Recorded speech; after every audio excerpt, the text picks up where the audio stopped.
La précarité menstruelle concerne aujourd'hui 500 millions de personnes dans le monde. C'est dans ce contexte que Impact Tank, premier think tank européen dédié aux initiatives et à l'économie à impact positif, a publié son rapport sur la lutte contre la précarité menstruelle, fruit d'un travail de recherche d'une année aux côtés de plusieurs chercheurs et acteurs de terrain dans 12 pays d'Europe et d'Afrique, dont le Cameroun, la Côte d'Ivoire, l'Éthiopie, le Kenya, Madagascar ou encore le Sénégal. Avec nous pour en parler, Olivia Mvondo, bonsoir. Bonsoir.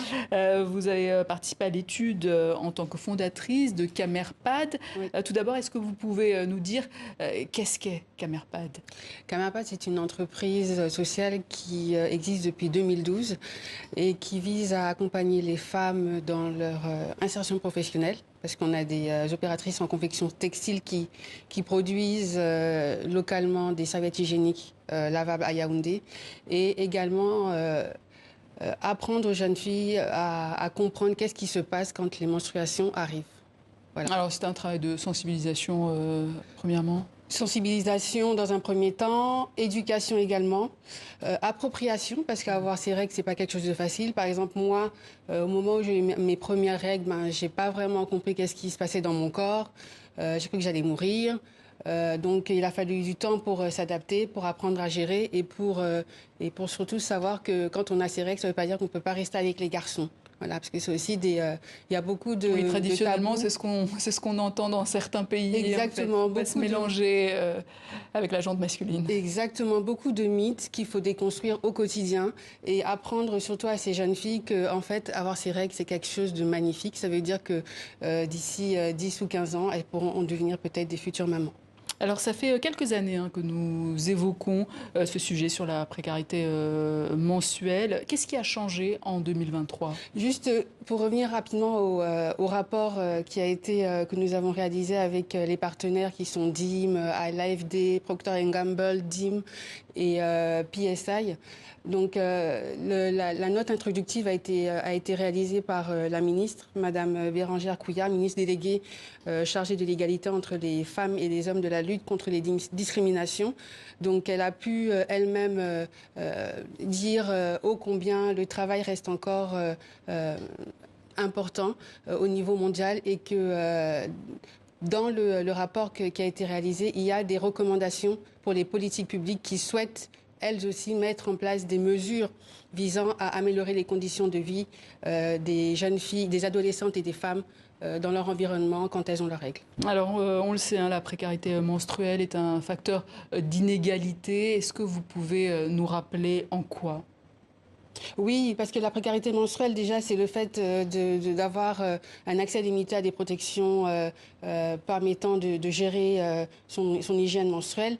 Ça, c'est l'un des aspects. Vous en avez d'autres. Vous avez aussi l'accès aux infrastructures sanitaires, c'est-à-dire que vous pouvez avoir vos menstruations et malheureusement ne pas avoir un environnement adapté pour pouvoir les gérer, à savoir des toilettes qui peuvent se fermer de l'intérieur avec de l'eau pour pouvoir laver les mains avant et après s'être changé et également un espace pour pouvoir éliminer, c'est-à-dire jeter sa protection une fois qu'on l'a retirée. Et l'accès à l'eau également est un enjeu ? Ah bien sûr, parce que comme je disais tout à l'heure, il faut pouvoir laver les mains avant et après. Imaginez vous allez dans un marché dans l'Afrique et que vous voulez acheter des fruits. La vendeuse vous dit écoute, j'arrive dans 1 minute. Peut-être qu'elle va changer de serviette, vous ne savez pas. Et elle revient. Sans avoir lavé ses mains, vous vendez ses fruits. Donc, c'est pas très hygiénique quand même. Alors, oui. Donc, c'est pour ça qu'il faudra en fait qu'il y ait des infrastructures sanitaires qui permettent que le changement puisse se faire dans n'importe quel environnement. Alors, le rapport souligne aussi qu'il y a l'enjeu environnemental derrière cette lutte contre la précarité menstruelle. En quoi ? Tout à fait, parce que on recommande davantage d'utiliser des solutions lavables. Donc ça peut être des culottes de règles, ça peut être des serviettes hygiéniques, ça peut être des cups.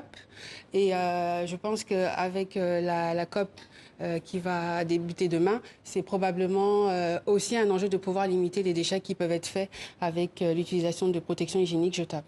Est-ce qu'en Afrique, ou Afrique versus Europe, les besoins sont différents entre les pays ? En termes de précarité, pas vraiment, parce que je pense qu'on est tous au même stade. C'est vrai qu'on a des pays en Afrique de l'Est quand même où il y a une avancée, notamment au Kenya, où il y a eu une loi qui a carrément annulé la taxe la taxe sur les produits d'hygiène. Mais là où le travail est encore majeur, c'est au niveau de la communication. C'est-à-dire la capacité à pouvoir dire que j'ai mes règles et que je ne peux pas, par exemple, aller travailler. Je vais vous donner un exemple. Vous avez une femme qui fait partie d'un top management d'une entreprise, et ça peut être ici en Europe ou bien même en Afrique. Donc le matin, elle se réveille, elle a ses règles et elle a des crampes menstruelles atroce qui l'empêche en fait d'aller travailler. Qu'est-ce qu'elle va faire? Elle va appeler son assistante en disant bon écoute, j'aurai légèrement un tout petit peu de retard, et elle va appeler aussi son médecin pour lui dire donne-moi quelque chose pour vraiment m'assurer que je puisse aller à cette réunion parce que je peux pas la manquer. Donc ça veut dire qu'à un moment donné, il y a une incapacité à dire non, je viendrai pas à cette réunion parce que aujourd'hui j'ai mes règles. Et c'est à ça qu'aujourd'hui nous, en tout cas à Camerpad, on aimerait pouvoir libérer la parole, quel que soit l'environnement dans lequel on est, sans que ça ne crée une sanction ou un problème. Alors, le rapport dresse plus de 50 recommandations concrètes de politique publique. Vous-même, vous avez donné des pistes pour en finir avec la précarité menstruelle. Si vous deviez en donner quelques-unes de pistes. Moi, parmi les pistes, dont tout à l'heure j'ai parlé de lever les taxes, il faudrait que les infrastructures soient disponibles, qu'elles soient disponibles et qu'elles soient fonctionnelles, parce que parfois vous avez des toilettes qui malheureusement ne fonctionnent pas parce qu'il y a un problème. Il faudrait que les femmes puissent avoir des distributeurs dans les établissements scolaires et même dans les entreprises. Il faudrait qu'elle puisse se reposer. Il faudrait qu'elle puisse être assistée même par les hommes. Parce que quand une femme a ses règles aussi, parfois... Elle n'ose pas en parler aux hommes.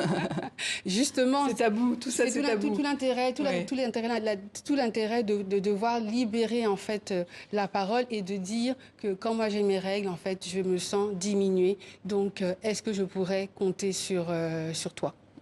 Olivier Mondo, merci. Je rappelle que vous êtes la fondatrice de Camerpad. Merci à vous pour l'invitation et je voudrais juste passer un petit bonjour à toute l'équipe de Camerpad et également à l'équipe de ONU Femmes avec laquelle nous menons actuellement un projet du côté de Berthois qui vise justement à soutenir la rétention des filles à l'école quand elles ont leurs règles. Le message est passé. Merci beaucoup.